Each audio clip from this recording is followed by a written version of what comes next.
Tawan guyyaa irraa nuu kenname sadeen keessaa hojii ergamootaa boqonnaa 21 lakkoofsa 8 kaasee hanga 14 dubbisa. Akkas jedha. Borumtaas achii kaanee mandara Qisaariyaa dhufne. Mana Filiiphoos lallabaa wangeelaa dhaqne. Inni immoo warra torban Yerusaalemitti fo'aman keessaa tokko ture. Biras takka bulle. Filiiphoos ijoollee durbaa 4 qaba ture. Ijoolleen kun hafuura qulqulluudhaan wanta Waaqayyo isaanitti mul'ise ni muturan. Erga guyyaa danuu Qisaariyaa teenyee raajiin Agaaboos jedhamu tokko biyya Yihuudaatii achi dhufe. Raajiin kunis nu bira ga'ee sabbata Phaawulositti hidhatu fuudhee sabbatichaanis harka ofiisaatii fi miila ofiisaa walitti hidhe. Yihuudoonni Yerusaalem jiraatan abbaa sabbata kanaa akkasitti akka hidhan harka warra saba Waaqayyoon ta'inittis dabarsanii akkasa kennan hafuurri qulqulluun hin dubbata jedhe. Nuyi namoonni achi turanis dubbii kana dhageenyee Yerusaalemitti akka waliin baane Phaawulosin hin kadhanne.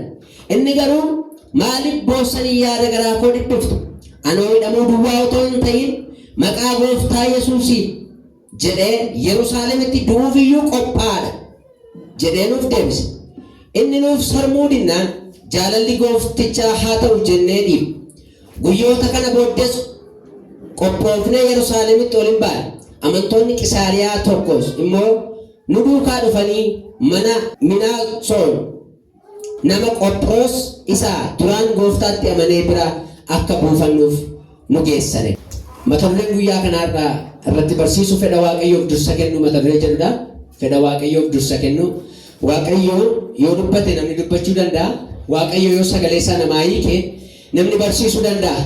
Barsiisaa dhugaan ganama kana gidduu kanatti dubbachuu danda'u hafuura qulqulluudha. Waaqayyo humna hafuura isaa laphee keessa na ta'u. Kutaan guyyaa irraa nu kenname akkuma fuula kanarratti barreeffamee jiru gabatee kanarratti inni jalqabaa seera lakkoofsaati. Seera lakkoofsaa boqonnaa 24 lakkoofsa 1-9 isa jirudha. Inni lammaffaan kutaan amma isinii dubbise hojii ergamootaa boqonnaa 21 lakkoofsa 8-14ti. Inni sadaffaan wangeela Maatiyos boqonnaa 12 lakkoofsa 22-30 isa jirudha jechaadha. Macaafonni sadeen guyyaa irraa nuuf kennaman kun ergaa tokko qabu. Cuunfitanii kutaawwan sadan kana hamma Waaqayyo hafuura isaa baay'isee ayyaana isaa baay'isee ilaaluu yaaleera. Wanta akkas jedhu keessadha. Fedha Waaqayyoof dursa kennu. Isa seera lakkoofsaa olaatan wantoota gurguddoo sadan kana keessaa tokko Baalaamtu ture. Baalaam fedha Waaqayyoof akkaataan itti dursa kenne faayidaa dhuunfaasaa, jireenya dhuunfaasaa, deddeebii dhuunfaasaa, jireenya ofiisaa tolfachuu caala Waaqayyoof akkaataan itti ulfina kenne argitu. Isa lammaffaa immoo hojii ergamootaa boqonnaa 21 yoo ilaaltan qabxii koo itti galuufan jira waan ta'eef Phaawulos argitu. Phaawulos kuni nama Waaqayyoof fedha isaa, jireenya isaa dursa kenne akkuma dhumarratti isinii dubbise gaafa Agaaboos raajichi Phaawulos akka Yerusaalem keessatti hidhaaf dararaa guddaan akka irratti dhufu yeroo dubbatu Waaqayyo sanitti waamame kana Kiristoos Yesuus sana mane kanaaf ani garakamuu miti, hidhamuu miti, didiraa miti, fedha Waaqayyo raawwachuudhaaf aarsaa ta'uuf du'aaf qophaa ta'uu koyyuu nan beekaa jedhee akka inni dubbate argitu. Kunis Phaawulos hojii Waaqayyo yaada Waaqayyo fiixaan baasuudhaaf lubbuu isaa akka mararsiifannedha jechaadha. Garagadaanitti hin balan. Inni sadaffaan immoo Yesuus Kiristoos mormii Fariisotaaf warra seeraa eeguudhaan beekamaniin wallaansoo guddaa irratti ka'ee fayyuu namicha jaamaa yookaan namni qaroo isaan argitan gaafa Yesuus fayyisu namni kun akkamitti ilma Daawit ta'e nama fayyisuu danda'a? Akkamitti nama tokko jaamummaa irraa eeguu danda'anii maqaan taane Yesuusiif kennan.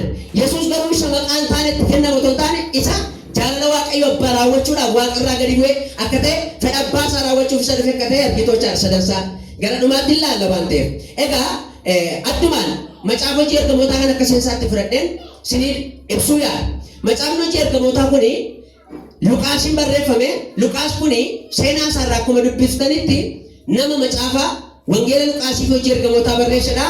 Nama ogeessa fayyaati yookaan ogeessa qorichaati, nama dhukkubsate nama yaaluu danda'u, nama barumsa qabu, nama dandeettii qabudha. Yeroo baay'ee lallabamaa ture waan ta'eef isinii gala. Inni lammaffaan barri macaafni kun itti barreeffame kitaabonni garagaraa baroota garagaraa kaa'u akkuma isaanitti ifeefis jechaadha hayyoonni macaafa qulqulluu. Garuu giddu galeessaan barri inni barreesse jedhamee yaadamu dhaloota Kiristoosiin booda bara 60 hanga 70 jedhamee dubbatamaa jira.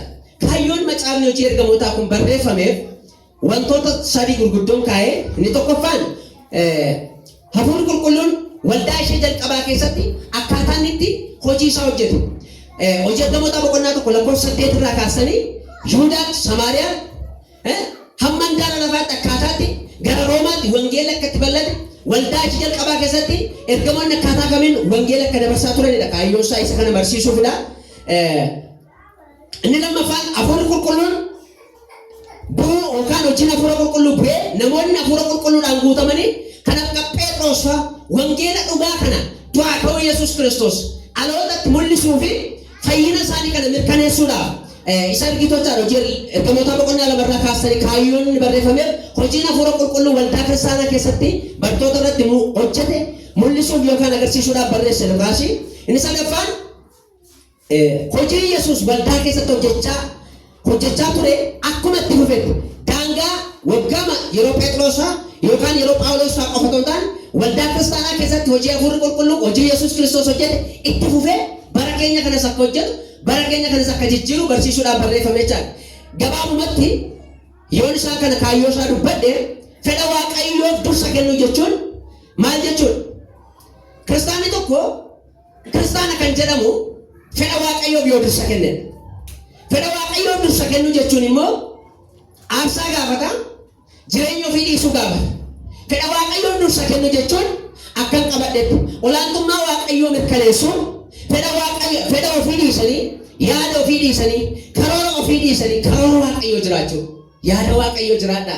Ameen. Yaada Waaqayyoo jiraachuun ulfina. Yaada Waaqayyoo jiraachuun jireenya. Fedha Waaqayyoof dursa kennuu jechuun murtoo ofii irratti Waaqayyoon hangafsiisu. Deddeebii ofii irratti Waaqayyoon hangafsiisu. Waanuma dandeenyu irratti Waaqayyoon hangafsiisu yookaan Waaqayyoof dursa kennuu jechuudha. Gatii kamillee kan nama baasisu, aarsaa kamillee kan nama kanfalchisu yoo ta'e dhugaa qabanne kanaaf gatii kiristaanummaa kanaaf wantoota kanfaluu qabnu kanfallee fedha isaa raawwachuu jechuudha. Waan kana jechuun fedha Waaqayyoof dursa kennuu jechuun waan Waaqayyo barbaadu qofaa raawwachuu jechuudha. Ameen jedhaasa. Waan ofii keenyaa nutti tolu, waan miira keenya gammachiisu, waan jireenya keenya mana keenya gammachiisu qofa otoo hin taane fedha Waaqayyoo raawwachuu jechuun waan Waaqayyo nurraa barbaadu raawwachuudha. Irra ganama waan tokko hin dubbadhu. Waaqayyo waan ofii isaa barbaadu jireenya kee irratti jabeessu. Laphee kee irratti jabeessu. Hafuura keenya irratti jabeessu. Fedha Waaqayyoof dursa kennuu jechuun yaada keenya, karoora keenya, ofii keenya waan Waaqayyo barbaadu hojjechuudha. Dandeettii qabna yoo ta'e dandeettii keenyaan, beekumsa qabna yoo ta'e beekumsa keenyaan, namoota jajjaboo qabna yoo ta'e namoota jajjaboo Waaqayyo nuu kenneen waan Waaqayyo barbaadu qofa hojjechuu yookaan raawwachuu dursa kennuu jechuudha. Fedhii Waaqayyoof dursa kennuu jechuun fedha keenya dursinee raawwannee booda Waaqayyoon lammaffaa gochuu miti. Fedhii Waaqayyoof dursa kennuu jechuun Waaqayyo hangaba jireenya ofii godhachuu, Waaqayyo hangaba karoora ofii godhachuu, Waaqayyo hangaba deddeebii ofii godhachuu jechuudha. Waaqayyo nama akkasii nu haa godhu. Jireenya kiristaanummaa keessatti fedha Waaqayyo raawwachuun baay'ee barbaachisaadha. Macaafni qulqulluu sirriitti dubbata waa'ee kanaa. Kiristaanni fedha Waaqayyoo yoo raawwate Waaqayyoon gammachiisuu akka danda'u Roomaa boqonnaa 8:9 irraa kaasee dubbata jira. Hafuurri Waaqayyoo yoo dhuguma isin keessa jiraate isin akka fedha fooniitti hin jiraattan. Hafuurri Waaqayyoo yoo dhuguma isin keessa jiraate isin akka fedha hafuuraatti malee akka fedha fooniitti hin jiraattan. Namni hafuura Kiristoos of keessaa hin qabne kan Kiristoos miti jechaadha. Hafuura Waaqayyootiin namni fedha Waaqayyoo raawwachuu danda'a. Hafuura Waaqayyootiin namni fedha Waaqayyoo dursa kennuu danda'a. Namni hafuurri Kiristoos keessa buufate waan Waaqayyo gammachiisu hojjeta. Shaakala mataa keenyaan, hojii mataa keenyaan, dandeettii mataa keenyaan, beekumsa mataa keenyaan Waaqayyoon gammachiisuu hin dandeenye. Gammachuu Waaqayyoo hafuura qulqulluudhaan guunnuu jireenyi keenya gaafa guutamu waan Waaqayyo jaallatu raawwannaa jira. Hafuura qulqulluu malee Waaqayyoon gammachiisuuf yaaluu jechuun akka nama qilleensa kanarra miilaan deemuuf yaaluuti. Otoo xiyyaara yaabbatiin yookaas immoo otoo muka wayii naqatin jechaadha. Hafuura qulqulluu malee Waaqayyoon nan gammachiisa namni yaadu akkumatti nama lafaa ka'yoon jedhee miila isaa qilleensa kanarra deemuuti. Hin danda'amu jechaadha. Baay'ee sammuu namaa kanarraa.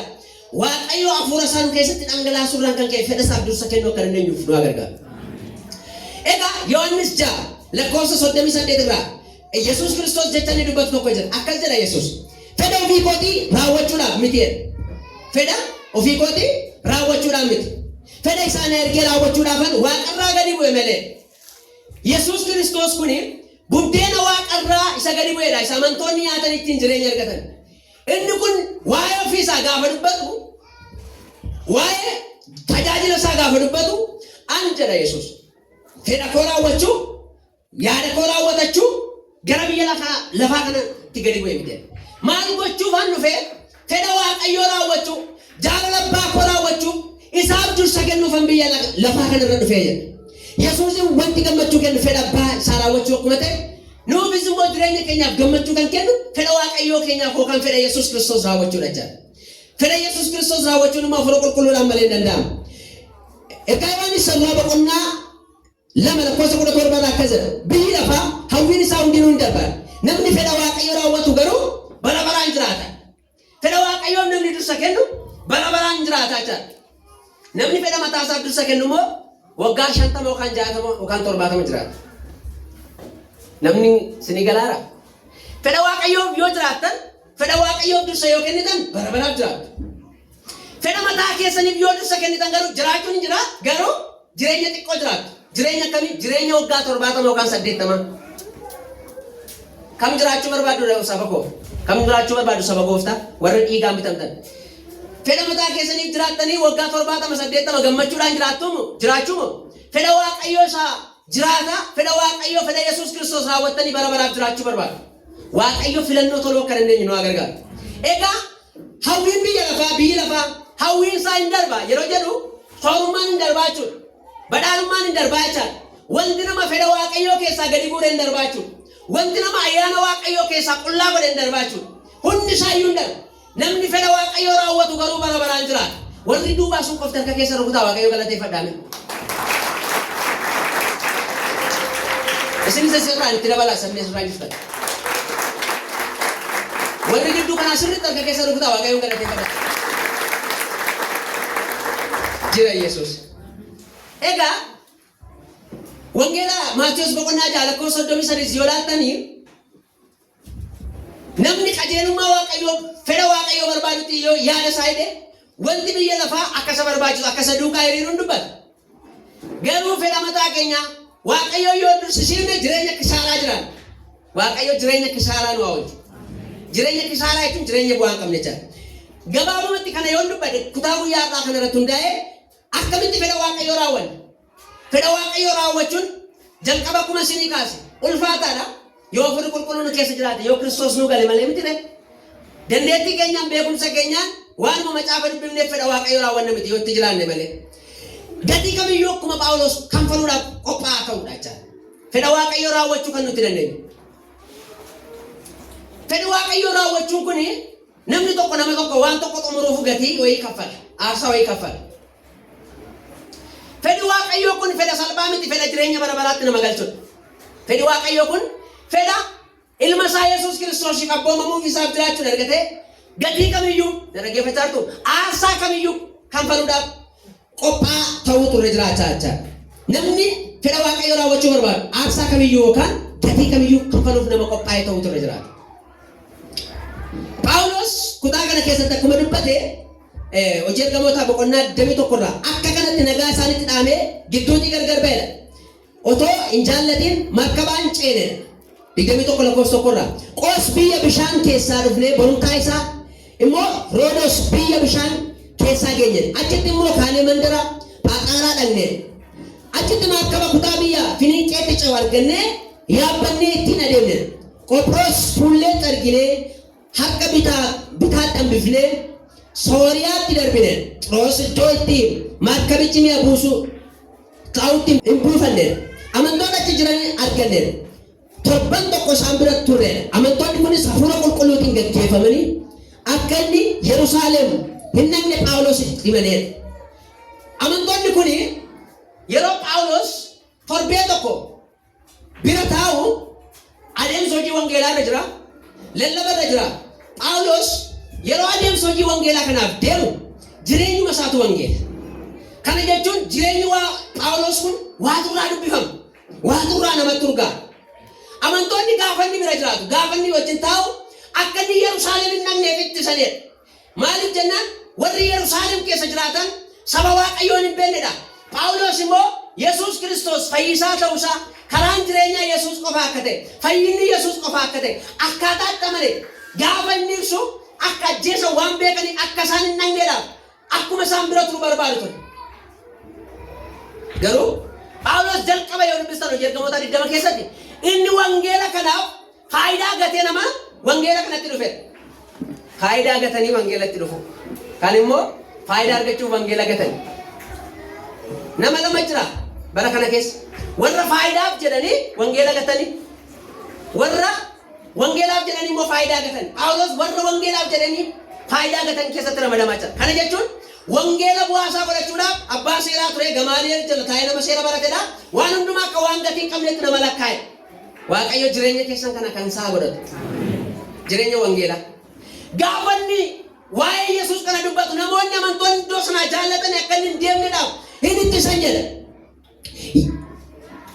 Yeroon nuyi isa biraa deemuuf jenne geenyaatti isaan biraa kaanee karaa keenya irra buune hundumti isaanii haadha manaa isaaniitiif ijoollee isaanii wajjin hamma nuyi mandara keessaa baanutti nu gaggeessan jedha. Hundumti keenya qarqara bishaanichaatti jilbeeffannee Waaqayyoon kadhanneera. Nagaa walitti dhaammannee markabicha yaabbanne. Isaan immoo deebi'anii gara mana isaaniitti galan jedha. Amma gaa Phaawulos irraa adda ba'uuf jira dhorkinaan dide waan ta'eef ergama isaa karaatti dhaabuun barbaanne waan hojjetamu jira. Phaawulos fuuldura lubbuu baay'ee warra namanne jira. Dhaloota baay'ee rakkina guddaaf du'a guddaa sodaachisa guddaa keessa jirantu waan jiruuf dhaabbachuun barbaanne Waaqayyoon kadhatanii nagaatti dhaamanii gaggeessan. Amma gaa nuyi isa Xiroosii kaanee markabicha Phexoloomiin seet gallee markabichaan adeemuu raawwanne. Achitti amantoota nagaa gaafannee guyyaa tokko isaan bira oolle. Barumtaaf jedha kutaan keenya guyyaarra. Achi kaanee mandara Qisaariyaa dhufne. Mana Filiiphoos lallabaa wangeelaa dhaqne. Inni immoo warra torba Yerusaalemitti filaman keessaa tokko ture. Inni durba 4 qaba ture. Filiiphoos kuni yoo jireenya Filiiphoos kana ilaaltani nama shimatudha. Nama hojii Waaqayyoo caalchifatudha. Ofii isaa irra darbee ijoollee 4 qaba, ijoolleen isaa durba arfanuu raajii. Nama ofii isaa irra darbee dhala isaa wangeela laalchisu jechaadha Filiiphoos jechuudha. Nama ofii isaa irra tajaajila isaa irra darbee tajaajilli isaa wangeelli inni lallabu hidda dhaloota isaa yookaan daa'imman isaa keessatti godhatedha. Waaqayyo dhaloota keessan keessatti hidda wangeelaa akka biqilchitan sinaa gargaara. Amma namni baay'een daa'ima isaa keessatti wangeela biqilchaa jira wanti jedhu hin jiru. Baay'ee keenya gidduutti Waaqayyo garuu qalbii keenyaa bara. Akka Filiiphoos kana fedha Waaqayyo raawwachuudhaaf wangeela hidda wangeelaa ijoollee isaa keessatti gaafa inni gadi qabsiisu ijoolleen isaa hundinuu arfan isaanii raajii dubbatan. Kunis raajii dubbata, kunis raajii dubbatan. Phaawulos mana kana ture. Sana boodaadha biyyichi biyya Qisaariyaa. Egaa Qoodos iddoon jedhamu kunis galaana Meditiraaniyaa bukkeedha. Achirraa kaasee adeemsa wangeelaa kuni baay'inaan isin fayyadu. Garuu adeemsi wangeelaa Phaawulos deemaa ture dhugaa ta'uusaa, sirrii ta'uusaa, Finiqeetti darbuusaa, kaayyoo mataasaa qaba. Wanta dhugaa ta'e dubbachuusaa akka isinitti ibsuumaaf malee. Egaa Filiiphoos ijoollee 4 qaba ture. Ijoolleen isaa kun 4 qulqulluudha. Wanta Waaqayyo isaanitti mul'isanii nu turan jedhe. Erga guyyaa danuu Qisaariyaa teenye raajiin Agabos jedhamu tokko biyya Yihudaatti jirfe. Raajiin kuni raajii iddoo lamatti raajii gurguddaa dubbate. Baay'inaan raajiin raajii Agabos namni jedhamu kuni raajiin raajii macaafa qulqulluu keessatti argitan iddoo lama qofaadha. Tokko wanta inni dubbate lafan bu'u waama dubbate ta'e maal jedhe elaa sabbata tokko fuudhe. Yesuus gooftaan hojii ergamoota boqonnaa 21 lakkoofsa 11. Raajiin kunis nu bira ga'e sabbata Phaawulos ittiin hidhatu fuudhee sabbatichaan harka ofiisaa fi miilla ofiisaa walitti hidhe. Yihuudoonni sabbata fuudheeti harkasaa miilla isaa hunda ofitti hidhe inni hidhe. Fakkeenyaan raajii dubbatu. Ameen. Fakkeessaa otoo hin taane fakkeenyaan nama dubbatu. Akka namaa galu. Ergaa Waaqayyoo kun akka namaa galutti yoo dubbatan malee nama bira darba. Waaqayyo nu haa banu sammuu kee. Raajiin kun fuudhee sabbata isaa fuudhee miilla isaatti ta'a, harka isaatti ta'a. Akka jedhe Yihuudoonni Yerusaalem keessa jiraatan Phaawulosin akka kanatti lole rakkisu hin dararuu jedhe. Namni kuni yaada mataa isaarraa ka'ee yookaan fedha isaarraa ka'ee raajii dubbatan. waaqayyo Agaabos keessa raajii kana kaa'e. Akkamiif kaa'e? Maaliif? Waan jedhu jira gaa'e iddoo kana miti maaliif waaqayyo wangeela lallabuuf deema Phaawulosi? Fedhi waaqayyo immoo gaafa wangeelli lallabamu miti kan fiixaan ba'u. Agaabos kanaan maaliif raajii akkanii dubbatuuf achitti ergee Phaawulos sodaachisa waaqayyo nama sodaachisa. Garuu kaayyoon waaqayyo Phaawulos akkanii sodaatee adeemsa wangeelaa duubatti deemuu miti. Indee duurra moodee akkanii galuu miti.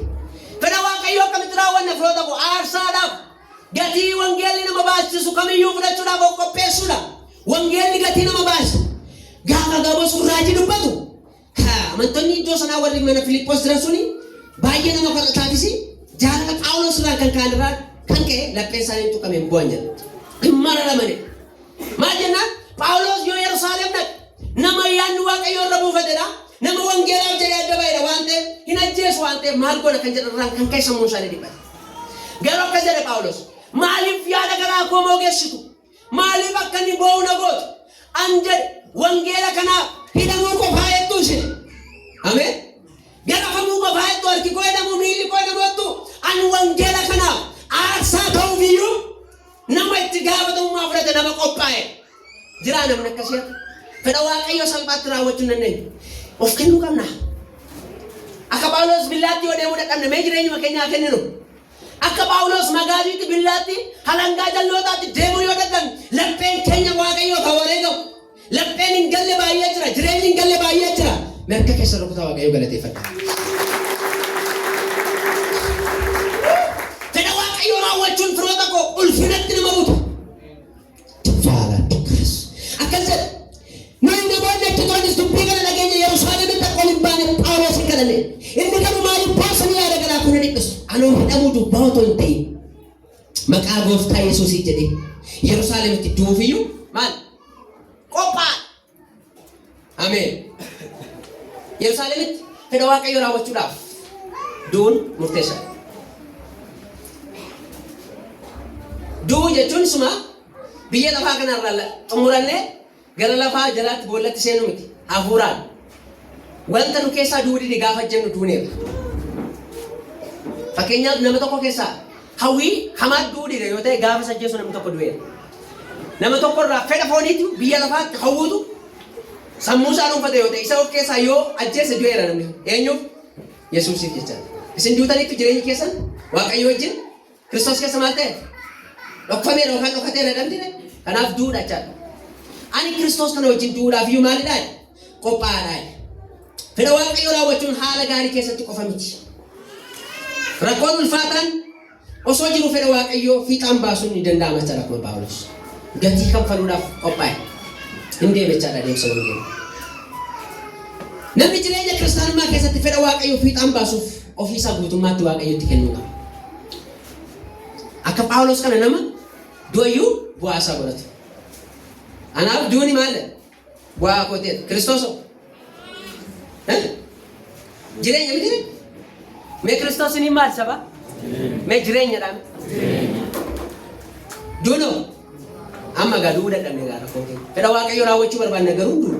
Waa mata xiqqoo jalaa du'uu kan dandeenyutti waaqayyo qalbii keenya qaba. Namni waa waaqarraa kan arge. Namni jaalala waaqayyo kanaan tuqame du'uu hin dadhabu.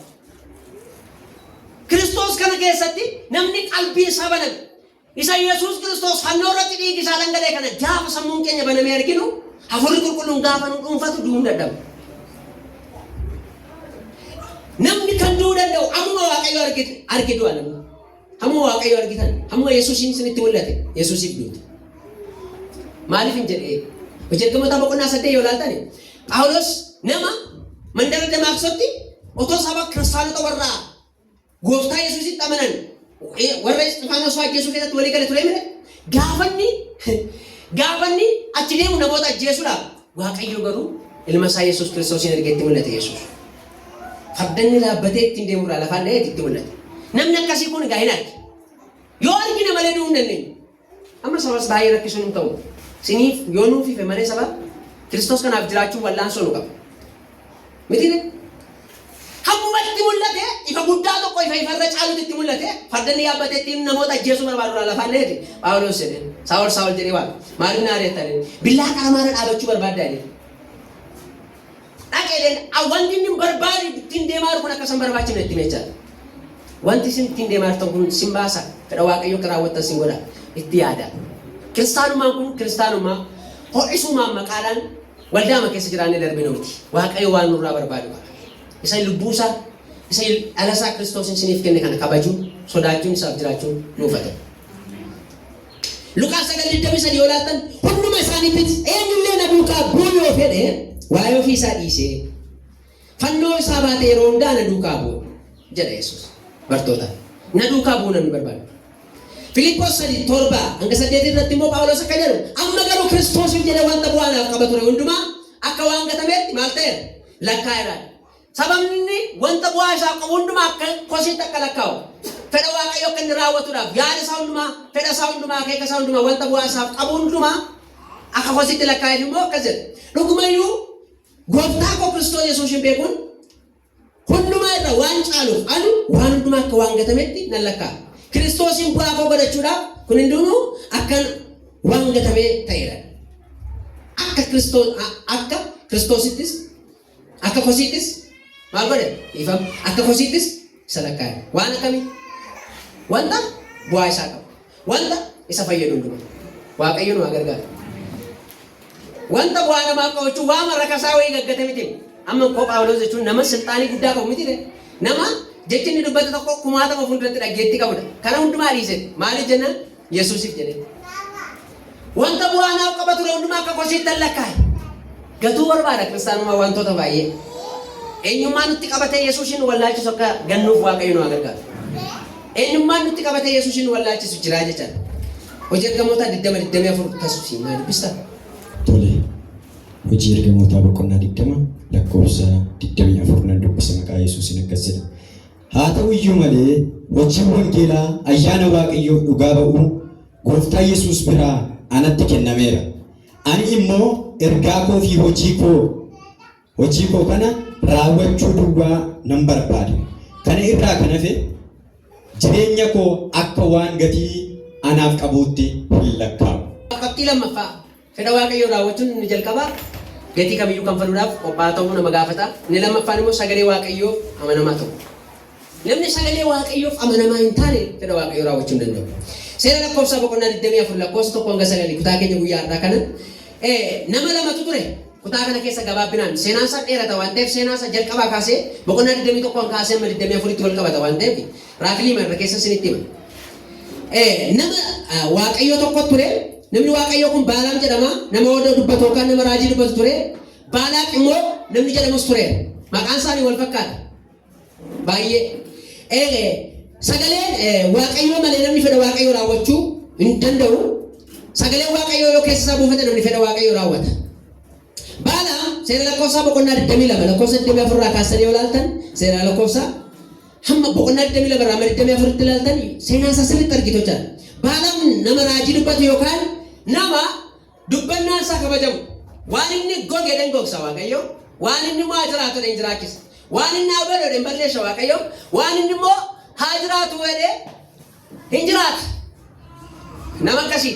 Baalaaq namni jedhamu kun immoo mootii Mo'aab ture. Nama baay'ee mootummaa isaa jaallatudha. Nama aangoo isaa jaallatudha. Nama sodaa saba Waaqayyoo qabudha. Israa'el saba kakuuti. Saba Waaqayyoo manaa baasedha. Gaafa sabni Israa'el biyya abdachiifametti galuudhaaf gara Kaanaanitti deemanii baay'inni saba Israa'el humnaa ol waan dabalee fedhe. Sabni kun yoo guddate, sabni kun yoo baay'achaa deeme, mootummaa kanarraa fudhatu iddoodhaan hin dhabamsiisu. Sabni kun hundee qabaa, humna qabaa, waloraa jira kakuu qaba waan ta'eef na balleessu jedhee nama yaadu. Kanaaf maal gochuu akka qabu waan tokko dubbata. Baalaam nama jedhamu kana waameen sabni kun akka inni gogu, akka hiddi isaan baay'anne, akka sanyiin isaa badan lafarraa nan abaarsan. Gaafa inni namoota isaa akka abaarani Baalaamitti ergu hojjettoonni Baalaam gaafa dhaqanii Baalaamitti waan Baalaam jedhe kana himuuf ka'anii Baalaaq akkas an jedhe isaan gaatti mani waan baay'ee dubbistanii argitu. Baalaaq dhuftee saba Israa'el akkanaa abaartu barbaada. Sabni kun guddachaa na dhaalaa waan jiruuf yoo dhuftee saba kana naaf abaartee saba kana naa balleessite ani warqee mana guutuu, badhaadhummaa mana guutuu, qabeenya mana guutuu wanta barbaadu hunda siin kennaadhe. Abee waan mati barbaadu. Baalaan immoo amala isaa keessaa qabeenya qaba. Baalaan immoo qabeenya qabu garuu mul'ata qaba. Arraba isaa kabajama. Qabeenya kana argachuun barbaada ture. Baalaan immoo qabeenya qaba garuu akkas jedhe sabni sun jedhe gaafa Waaqayyoon gaafa sabni sun saba kakuuti. Saba kana tasuma abaaruu dandeessu. Maal jennaan saba Israa'el Waaqayyo teebbise. Eessa lafa onaatti Abrahaam wajjin kakuutti galee maal jedhan Abrahaam sanyii kee akka urjii Waaqayyoo godhe akka ashaara kanaan godhe dhabite saba Waaqayyo eebbise abaaruu danda'u Baalaan. Maaliif jennaan humnaan qabu nama Waaqayyo ayyaana irra kaa'e nama Waaqayyo adda kenneef diinni abaaruu danda'u. Mereka keessan ol fuudhaa waan tokko isheen kadhadha. Waaqayyo biyya lafaa kana keessatti adda siifa kenna. Ameen. Dabali ameen jedhamayu. Ameen. Waaqayyo waan dhaloota jilbeeffachiisan adda siifa kenna. Ameen. Ela abaaruu danda'u. Maal jennaan badhaadhummaa mana guutuu otoo naa kenne. Baalaan hin qabu ture garuu fedha Waaqayyo raawwate waan Waaqayyo naa abboome duwwaa waan Waaqayyo natti na duwwaa raawwate. Abaarsa tokkoffaatti waammate. Yeroo lammaffaatti ergeechaa hojjettoota gaafa ni dhufu saba Israa'elitti agarsiise Baalaan. Gaafa bahe tulluu irratti bahe tulluuwwan sadeen kun maqaa kaasee jira santuquu yeroodhaan qabu waan ta'eef. Tulluu sana irratti gaafa bahu Waaqayyo aarsaan qophaa'ee aarsaan iddoo torba hoolonni qalamee tultuloon qalamee gaafa achi bahu saba Israa'el fuulduratti ulfina Waaqayyo arge Baalaan. Waaqayyo ulfina addaan isaa gaggeessa. Saba kana abaaruu kan danda'e saba kana dachaa eebbisuu akka inni qabu. Eebbanni eebbisa keessa baay'ee waan isin dubbistanii fixuu dandeessa. Eebba gurguddaa namni baachuu dandeenya eebbise. Abaaruuf dhufe diinni kee ganama kana waan si abaara irratti maqaa Yesuusin eebba baatee gara kee. Ameen. Abaaruuf dhufe eebba saccitee akka billaa kana isa qaccitee akka wanti waan gurguddaa kana eebbisu. Ede Baalaan. Maal jedhe saba kana akka abaartee naa balleessitu kan si waame akkamitti saba kana naaf eebbista? Maali akkas wanta akkasiidha. Ammas achi dabarsa. Tarii baay'ina isaanii sitti mul'anne laata tulluu biraatti baasa. Baalaan garuu Waaqayyo waan dubbate qofa akka dubbatu waadaa ofii gala. Aaboo qabaateef sirratti waan hojjechuu danda'u abbaan barbaade akka barbaade sin godhu. Waaqayyoof jiraattennaa Waaqayyo si ulfeessa. Sabanni naa jirtoo harka keessan fuudhaa rukutaa galateeffadhaa. Awwaan tokkoon dubbadha. Waaqayyo saba Israa'eliin abaarsa Baalaan irraa oolchuudhaaf harreen akka raajii dubbatu godhu. Waaqayyo ganama kana waan jireenya akka abaaruutti raajiin akka dubbattuuf si gargaara. Arrabuma kee itti beeku. Baalaan abaaruuf deema harreen inni yaabbatee deemuu didde maal jennaan harreen ergamaa billaa luqqifatee rukutuudhaaf deemu dhaabbatee jiru argite. Baalaan immoo mootii abaaruu danda'a garuu mul'ata harreen argaa jirtu kan argaa jiru. Yeroo sanaaf daqiiqaa sanaaf nama amma harreen keenya ta'e jira. Harreen mul'ata argitiin ni mul'ata arguu danda'a. Yaaddaniitu baay'ee ulfaata. Harreen hin naasi. Kaleessa baattee deemtarra maal ta'a? Hin naa. Harreen billaa baatee ergamaa fuuldura naanna'a. Rukutuudhaaf. Bakka maal jedhe asiin girgiddaatti buufta asiin haafatti buusi. Rakkisi.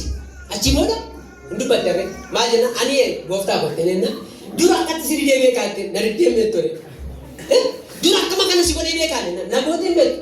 Amma maaloo beelaalu beekte wanta sun na fuuldura dhaabbate gaafachiisaa balu ergamaan billaa baatee dhaabbatu fuuldura isaa jira. Saba Israa'elitti buuteenna Yesuus gooftaa. Saba Israa'elitti buuteenna.